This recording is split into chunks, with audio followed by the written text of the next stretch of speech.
because it might not be pretty. Well, that looks friendly. Looks great. Yeah, no trouble ahead. So some bad stuff happened here. But at last, you get to confront that Death Maiden. So now it's a chance to fight her. And it looks like she was creating some kind of a spell with that black orb. And we don't know what that is yet, but we may find out at another time. So let's talk a little bit more about tactics. The Death Maiden teleports around a lot, so I have sort of 3 different ways of stopping her. I can strike at a distance, I can blind her, and I can use Falling Sword for that distance strike when she runs away.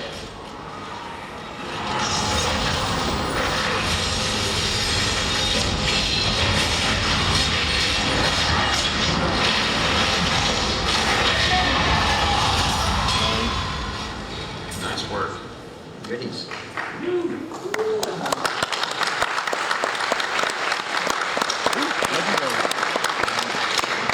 So we found 2 special Crusader weapons. The Crusader Shield, which again, the armor percentage is part of the Crusader's damage. This is a massive upgrade here. And we found a legendary item. So targeted legendaries are a new system we have. Because I'm playing the Crusader and it's the first time I've killed this boss, I get a guaranteed legendary. This particular one is God Butcher. It's perfect for the Crusader because it has a chance to pull its enemies in and slow them, and so you're right in the middle of the action always where you want to be. When you guys play this demo, in just a little while you're going to be able to try this weapon out yourself. And thanks guys. All right. You Kevin. All right.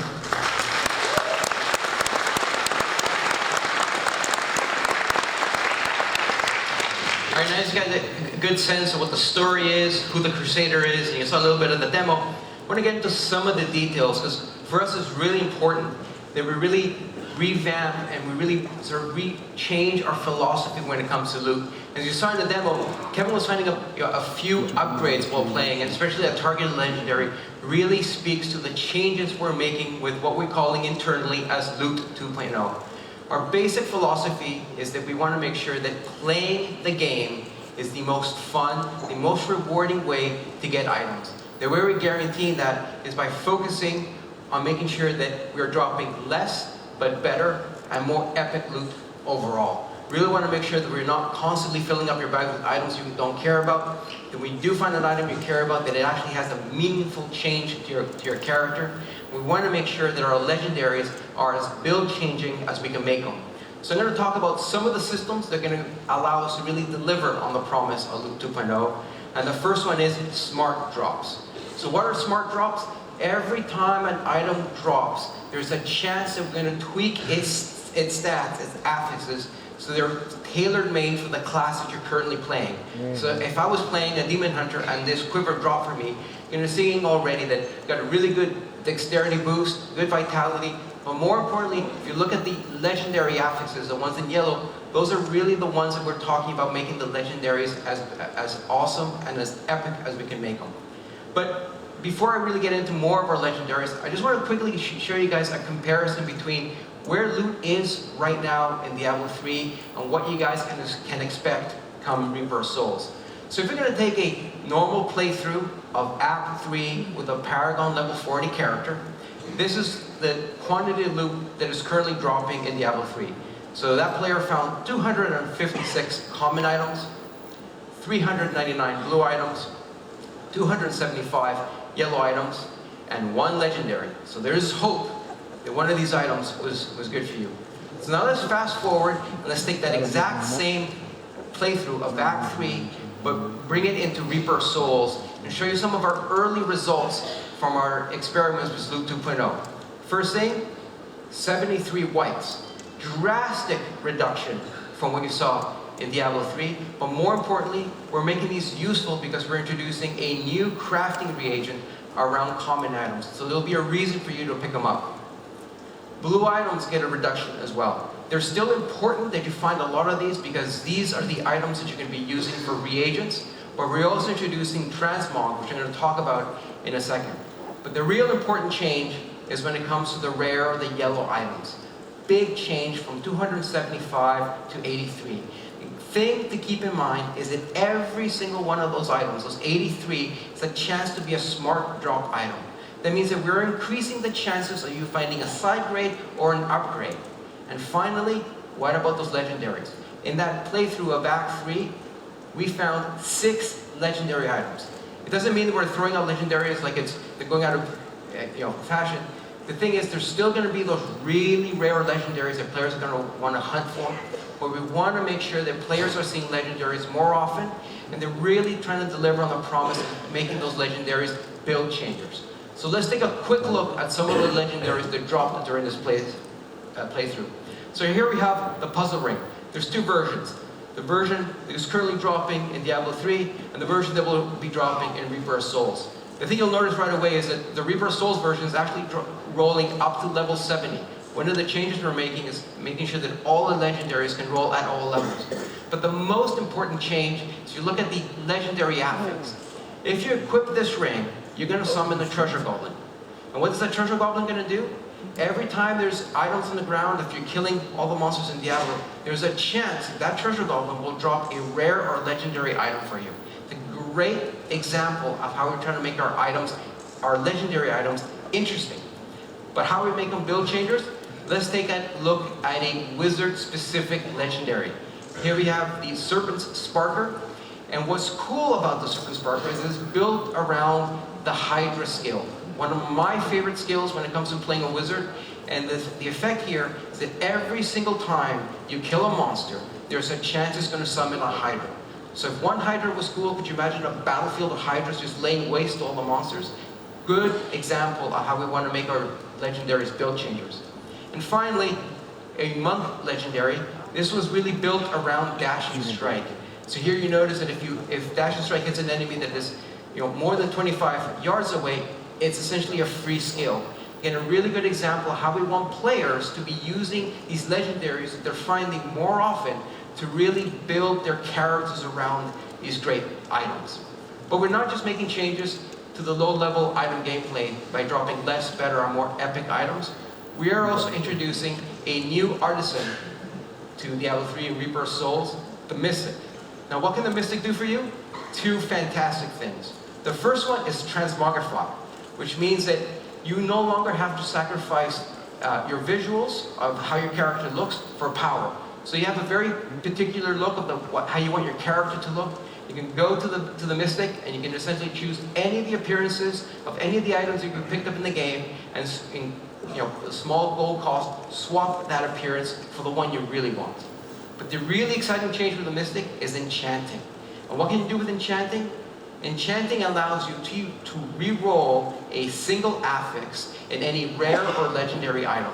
So if you have, for example, you have an item with intelligence on it and you want something different, you go see the Mystic, and there's a chance you might get the affix you really want to make that item exactly what you want. But again, we're not just stopping at loot, we're also rethinking our end game. And one of our big driving goals is to make sure we have an end game for everyone. Whether you played 100 or 1,200 hours of Diablo, or you just finished, or just killed Diablo once, we want to make sure there's something for everyone after they finish playing the story.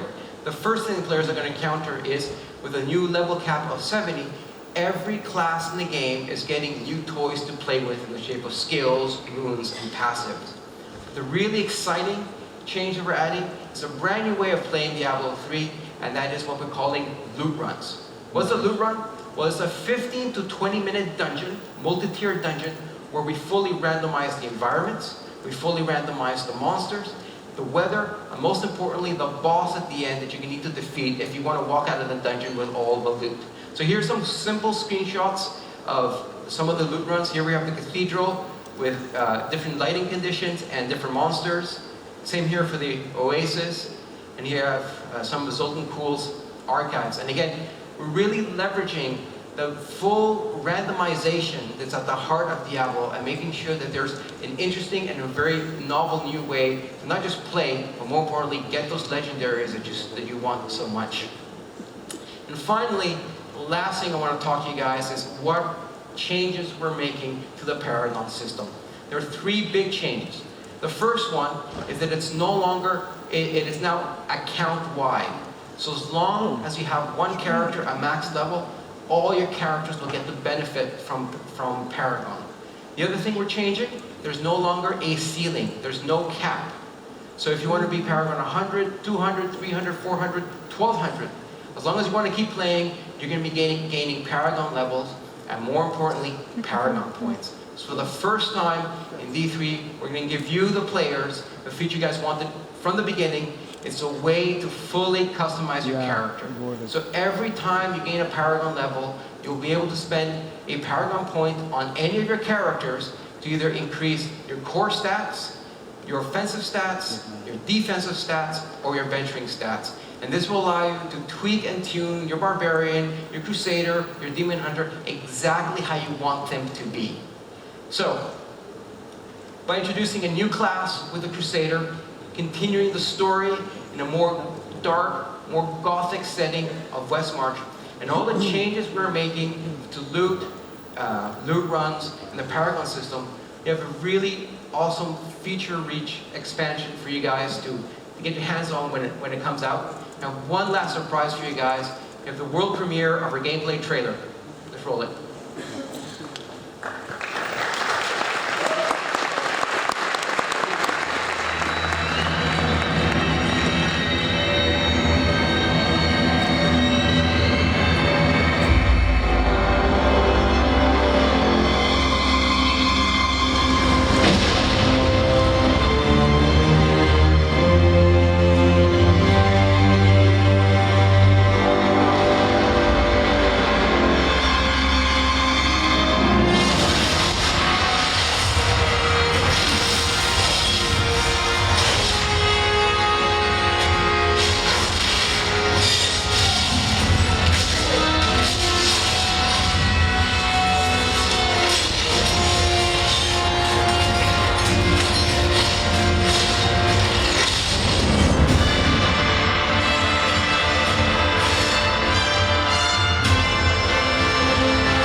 Again, I want to thank you all for coming. I'm looking forward to seeing you guys online, see if we can stop death together. But I'm really happy to announce that our game is fully playable in Hall 7. So head over there, try out the Crusader, get a glimpse of the first 20 minutes of Westmarch. And again, thank you so much for coming, and see you guys in Westmarch. Thanks.